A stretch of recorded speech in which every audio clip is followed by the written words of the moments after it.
Okay, welcome back to Chaotic Insights, where the TV show is not the only thing that's chaotic. This is where I break down the TV show Chaotic, and today we'll be breaking down episode 6, The Thing About Bodal. So grab a snack, start your laundry, and we'll dive right in. So, the episode summary. Gaz and Tom go to the armory in Curious City to scan battle gear, but they catch Spider stealing an aerodrome. Tom snatches and stashes the aerodrome from Spider, and Spider traps Tom, and so Bodal saves him with a lucky blast from some battle gear. To pay back Bodal for his help, and to get a working scan of the aerodrome, Tom agrees to put Bodal on his team in a chaotic match. Then, in a thrilling twist of events, Bodal versus Tanguth Toborn in the Battledrome. Tom wins as Bodal, and he reports back to Bodal to get his scan, but Bodal doesn't believe his story. So Tom does not get the scan. All right, analysis. So Spider stealing the aerodrome is really the inciting incident of this episode because the whole plot of the episode, if you will, hinges on the ramifications of Spider stealing the aerodrome, right? Because Tom is a protagonist and he wants battle gear. That's why he showed up to the armory, and that's why Tom decides to put Bodal on his team, right? Because he wants that scan of battle gear. So, really, our climax of the episode is this moment between Bodal and Tanguth Toborn, who's going to win, right? That's the most exciting point of our episode, and really the turning point. And our resolution is that nice final button at the end of the episode where Bodal is like, if you're going to lie, at least make it believable, because Bodal knows. Bodal knows that that is unrealistic, but, Tom's a clever player. And so that's our plot. We have our beginning. They show up to the armory, inciting incident, Spider steals the gear. And then rising action, complications in the battle, climax, turning point of the battle. He wins, yay, starts our downward descent into resolution, where Bodo is like, you're lying to me, actually. No scan for you. So that's what we're working with. And I was having trouble getting an in on analysis for this episode until I realized that this plot setup is such a nice example of cause and effect of there's different ways to set up a plot, and the one that I subscribe to usually when I'm watching things is that kind of domino effect. Because this happened, now this happens, right? Because Spider stole the aerodrome, therefore Tom can't scan it, therefore he puts Bodo in battle, right? And a great way to do this is to work backwards instead of going forward of because the inciting incident happens, then we have this, right? If you work backwards, then it's all just because, right? So let's work that back. So Tom uses Bodo in battle. This is like the Butter Battle book. We got a lot of consonants here. Tom uses Bodo in battle because those are the conditions Bodo wants as a reward for helping Tom, right? And Tom offers a reward because Bodo saved them from Spider. Bodo saved them from Spider because they were in danger from Spider. And they're in danger from Spider because Tom interfered with his stealing, if you will. And then Tom interfered with his stealing because Spider stole, right? And those are our domino effects, right? It's like a natural progression. It's kind of the opposite of there are certain stories. Well, I don't want to put anyone on blast, but maybe I do. There are certain stories where it's like, okay, we're gonna go this, and then we're gonna go and do this, and then we're gonna go and do this, and it's like these things aren't really connected in any way, and there's no agency. It's just like, oh, we're gonna go do a task complete. Oh no, now we have another task complete, and you do that until you end your story, and those kind of narratives aren't exciting, because there's no like natural progression. And as the audience, you can't predict what's next because there is no linear through line from like the character's motivations.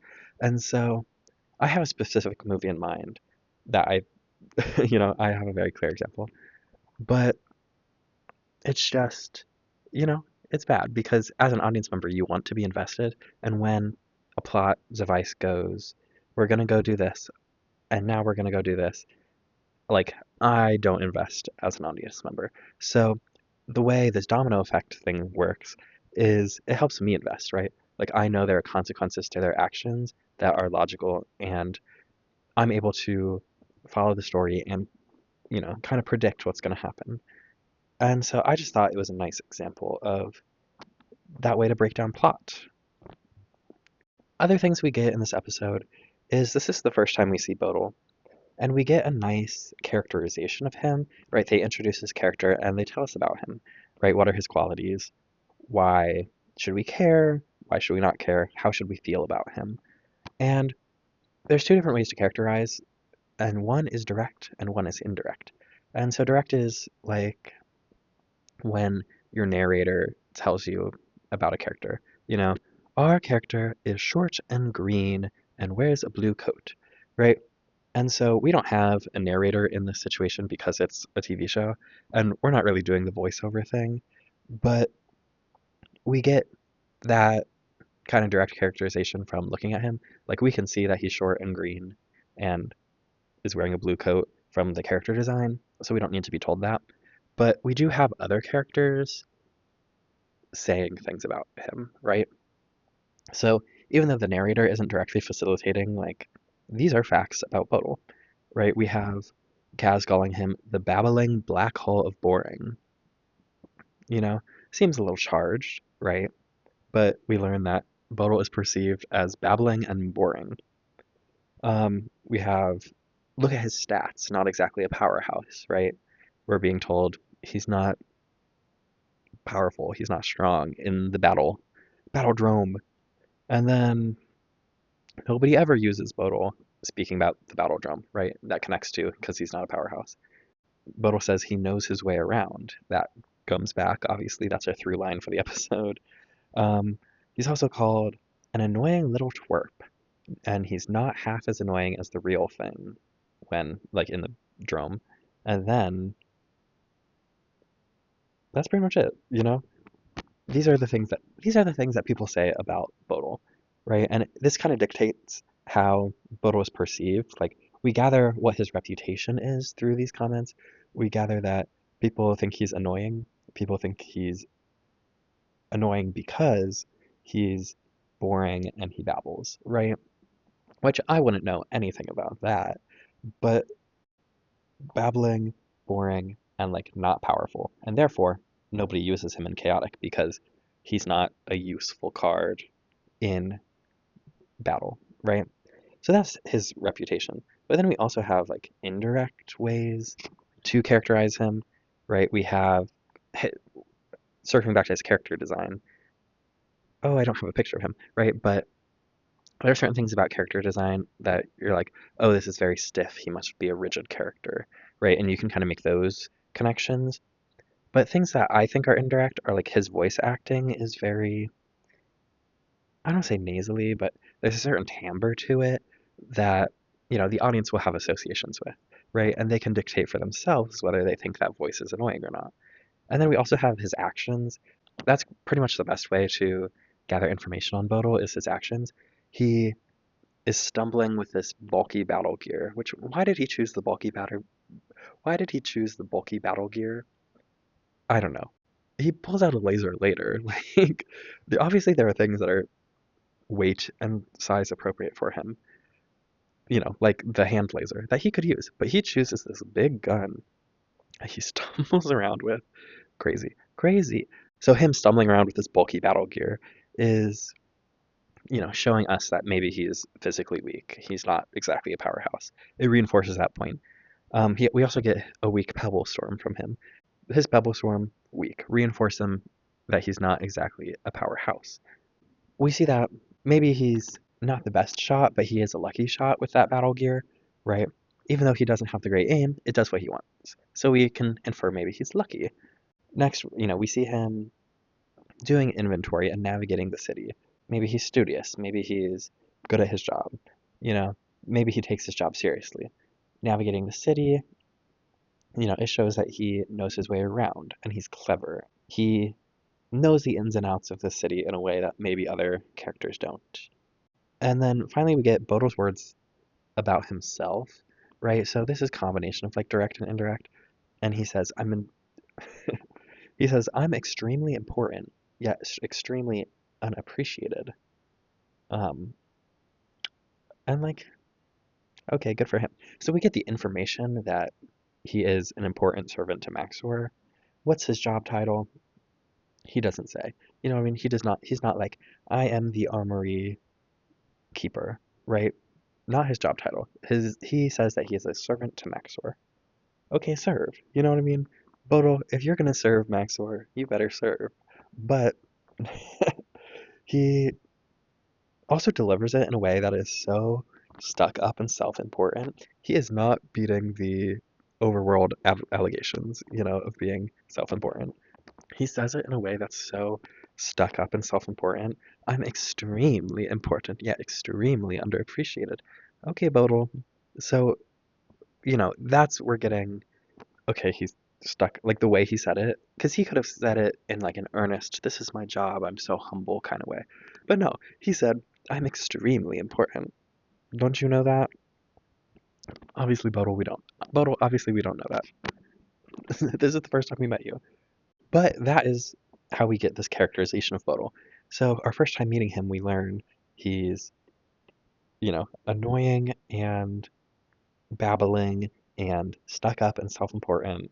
And he has a job where he knows the ins and outs of Kiro City and he's connected to the leader in some way, right? These are the puzzle pieces that we figure out about him, and we're starting to put together. So it kind of culminates in how we perceive Bodal as a character. Like, when I was watching this episode, truly I didn't think Bodal was that annoying, but in the past I have been annoyed with him, right? So it sets up the understanding that he is, and he also has the opportunity to prove it in the future, right? Like we're getting his reputation now, but if he comes back, he can prove all these things once again. And on the flip side of that coin, we also get a characterization of Tom that he has integrity, right? And not that he hasn't shown this before, but Tom follows through on his promise to Bodal to put Bodal in his battle. Bodal in his battle. Okay. So Tom follows through on his promise to put Bodal in his battle, which, shows an integrity. He didn't even question it. He didn't even consider to lie, right?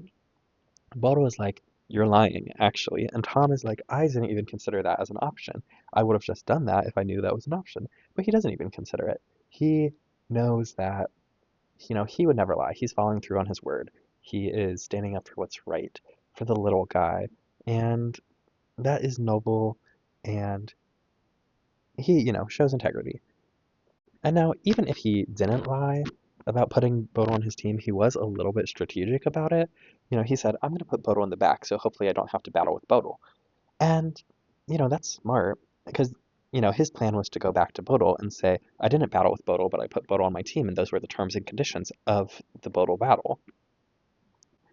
But that's not what happened, right? But we get this sense of what's right, the sense of integrity from Tom that shows why he's a leading man. He stands up and doesn't lie. All in all, I'd say the lesson of this episode is, I don't know, this isn't really an Aesop's fable here. We don't really have a lesson at the end, but we get the benefits of tapping into the character and like using strategy, which isn't that always the lesson. Use strategy when you're battling with Bodal. And we suddenly get a brain over brawn thing, right? Bodal, in his battle, uses his intelligence and knowledge of the city. He knows his way around in order to get a leg up on Tangeth Toborn, who I think this is also the first time we see him. Am I wrong about that? I don't know. But we get the sense that he's using his brain to overcome the brawn.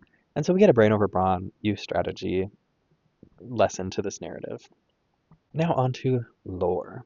So in this episode we reaffirm that if gear is broken in the scan, then it will be broken in the drome. Like Bodal says, I took this apart so you can't scan it. And Tom is like, oh, narts, now I can't scan it. And so we get that confirmation that like these are the rules of this universe. And we also learn Bodal has an occupation. He is a servant to Maxor. And what does that mean? Literally, who's to say? We know that he does inventory and he knows his way around. We don't get Maxor's job title either, but I think we know that like he is the leader of the overworld or a leader of some kind. But we know that Bodal somehow is important in this system that we have in the overworld. And then this is also the first time we get the standard 6v6 battle. And so therefore we get an introduction to a lot of visual storytelling mechanics that, come along with the show stylistically. For example, they rarely do they show a full 6-on-6 battle. What they do a lot of the time is they put on two pictures of characters on the screen, and the one that loses turns to code, and then that other character stays up. Another character comes in, and like one of them turns to code. So we get this way to indicate like win and loss and to fast forward through battles, right? This mechanic moves over like plot points that don't actually contribute to the plot. Maybe not plot points, but they move over story, right?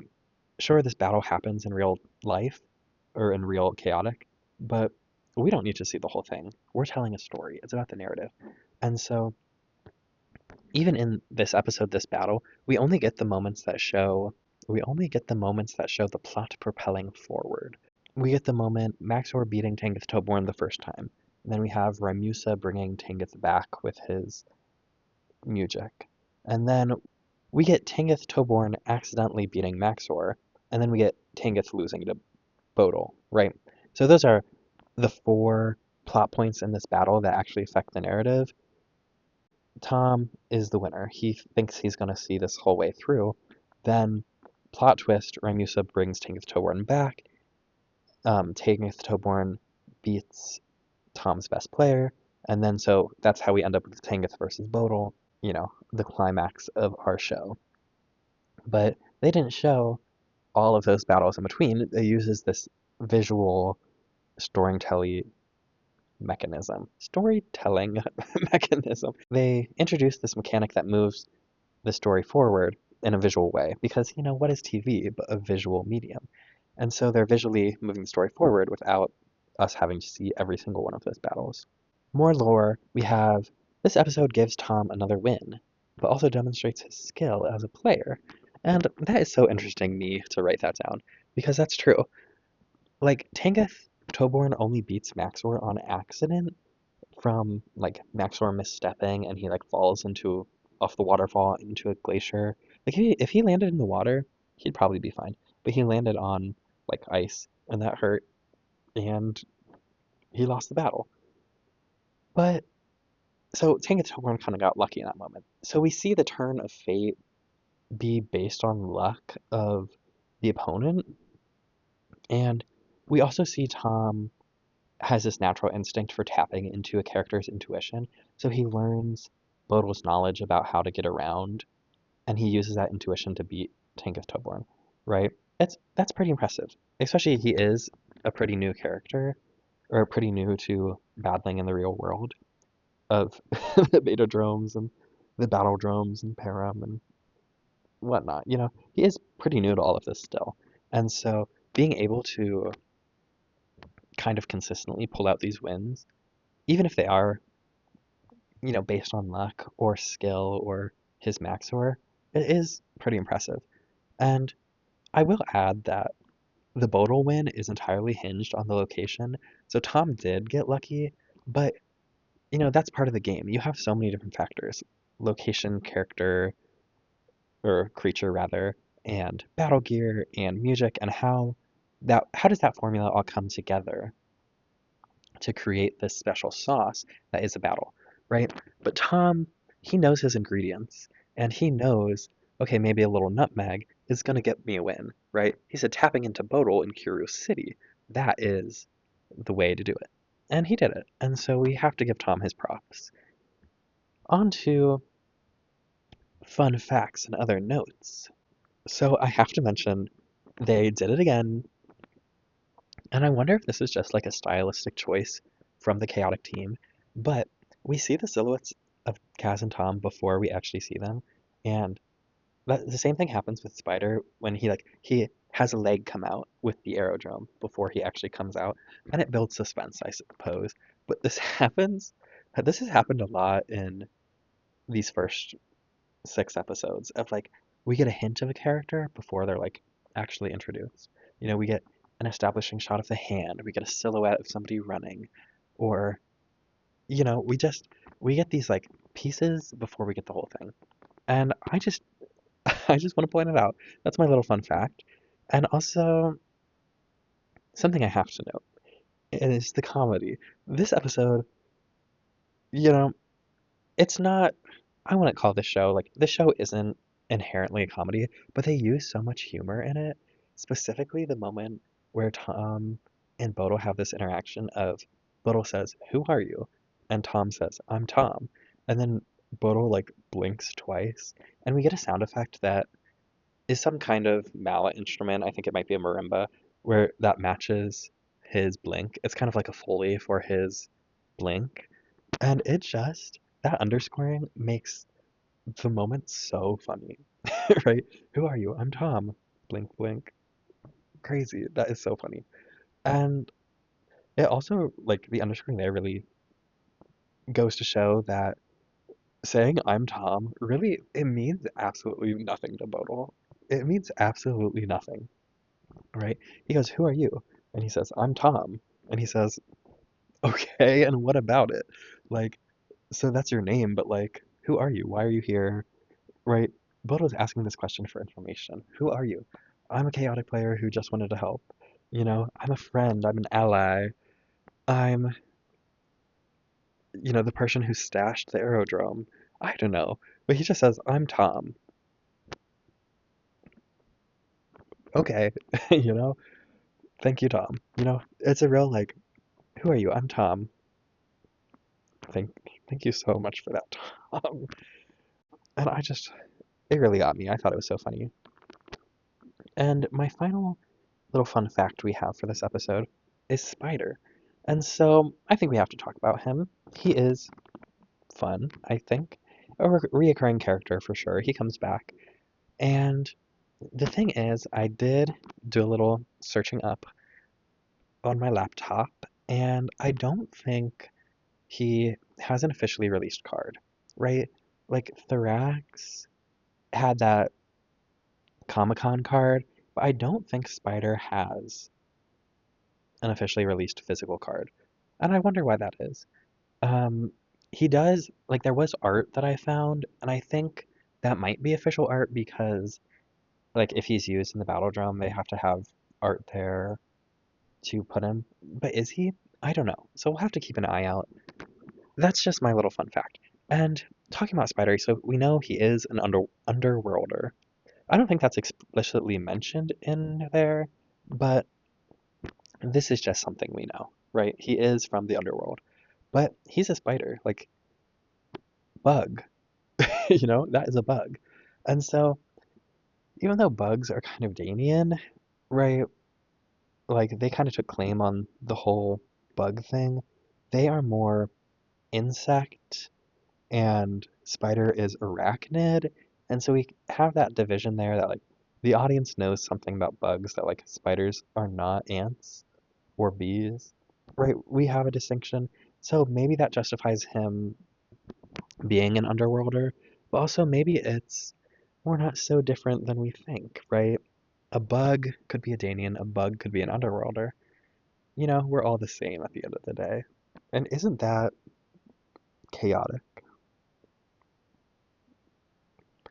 So I just thought I would mention it. And when he comes back, he'll come back. I do also mention his name is Spider, like SPY, like a spy, right? Like how Blazer and Nothilax are spies. We also get Spider, who is looting the overworld. There's just a nice little pun in his name, a nice little play on words.